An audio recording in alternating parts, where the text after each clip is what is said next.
뉴욕 증시, 강한 고용 보고서에도 소폭 상승, 다우 0.07% 상승 마감. 뉴욕 증시는 12월 고용이 강한 모습을 보였음에도 연초 이후 조정에 따른 반발 매수로 상승했습니다. 5일 뉴욕 증권거래소에서 다우존스 30 산업평균 지수는 전장보다 25.77포인트, 0.07% 오른 37,466.11로 거래를 마쳤습니다. 스탠더드앤드푸어스 S&P 500 지수는 전장보다 8.56포인트, 0.18% 상승한 4,697.24로, 나스닥 지수는 전장보다 13.77포인트, 0.09% 뛴 14,524.07로 장을 마감했습니다. S&P 500 지수는 5거래일 만에 반등했고, 나스닥 지수도 6거래일 만에 올랐습니다. 다만 상승폭은 크지 않았습니다. 미국의 12월 고용이 강한 모습을 보이면서 연방준비제도의 조기 금리 인하 기대가 출렁였으나 주가는 오름세를 유지했습니다. 미 노동부에 따르면 지난해 12월 비농업 고용은 21만 6천 명 증가했습니다. 이는 월스트리트저널이 집계한 전문가들의 예상치였던 17만 명 증가를 크게 웃돈 것으로 11월에 17만 3천 명 증가보다는 많았습니다.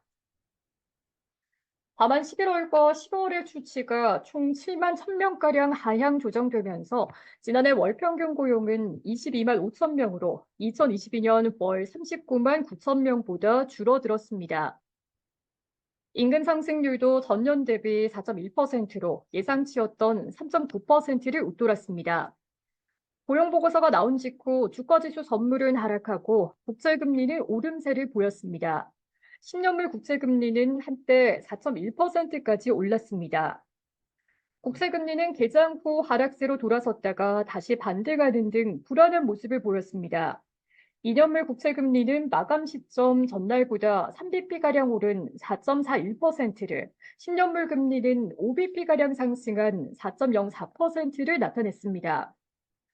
연준이 3월에 최소 0.25%포인트 이상의 금리를 인하할 가능성은 보고서 발표 직후 53.2%까지 떨어졌다가 다시 67% 수준으로 상승했습니다. 이는 전날과 비슷한 수준입니다.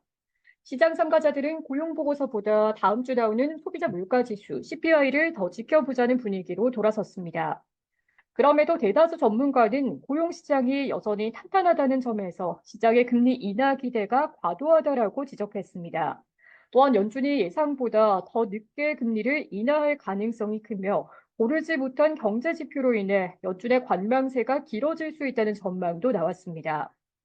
이날 오전 10시경에 나온 미국의 공급관리협회 ISM의 12월 디젤 조업 구매관리자 지수 PMI가 50.6으로 전달에 52.7을 밑돈 점은 고용의 강세 분위기를 일부 상쇄했습니다.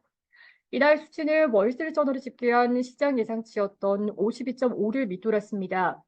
특히 하위 지수인 고용이 43.3으로 50 아래로 떨어져 위축 국면에 들어섰음을 시사했습니다. S&P 500 지수 내 11개 업종 중에서 필수 소비재와 부동산, 헬스를 제외한 8개 업종이 상승했습니다. 애플의 주가는 최대 협력업체 폭스콘이 1분기 실적 부진을 경고한 데다가 미국의 법무부가 애플에 대한 반독점 조사를 준비하고 있다는 소식에 0.4% 하락했습니다. 테슬라의 주가는 중국에서 160만 대 이상의 차량을 리콜하기로 했다는 소식에 0.2% 하락했습니다. 팔란티어의 주가는 제프리스가 투자 의견을 매도에 해당하는 시장 수익률 하회로 내렸다는 소식에 1% 이상 떨어졌습니다. 전날 틱톡과의 제휴를 발표한 펠로톤의 주가는 이날도 9% 이상 상승했습니다. 사이버 보안업체 옥타의 주가는 제프리스가 투자 의견을 매수해서 보유로 내렸다는 소식에 1% 이상 떨어졌습니다. 뉴욕 증시 전문가들은 이번 고용 보고서를 고려할 때 시장의 금리 인하 기대가 과도하다라고 지적했습니다. 찬스 슈왑의 케빈 고든 선임 투자 전략가는 마켓워치에 투자자들은 비교적 회복력이 있는 고용시장 지표 이후 나온 예상보다 부진한 ISM의 서비스 지표에 환호하는 것처럼 보였다면서도 이번 보고서에 노동시장의 둔화 조짐이 일부 확인되고 있으나 3월의 금리 인하 기대는 너무 이른 것으로 보인다라고 평가했습니다. 골드만삭스 자산운용의 린제이 로스너 채권 멀티 섹터 투자 담당 헤드는 온화한 날씨와 계절적 요인을 고려해 컨센서스보다 강한 고용을 예상했고 실제 그렇게 나왔다라며 이번 수치는 3월 인하에 대한 시장의 신뢰에 의문을 야기한다라고 말했습니다. 시카고 상품거래소 패드워치에 따르면 연방기금 금리 선물상에서 마감 시점 연준이 오는 3월에 금리를 인하할 가능성은 66.4%를 기록했습니다. 0.25%포인트 금리 인하 가능성은 62.1%, 0.5%포인트 금리 인하 가능성은 4.3%에 달했습니다. 시카고 옵션 거래소 변동성 지수는 전장보다 0.78포인트, 5.52% 하락한 13.35를 기록했습니다.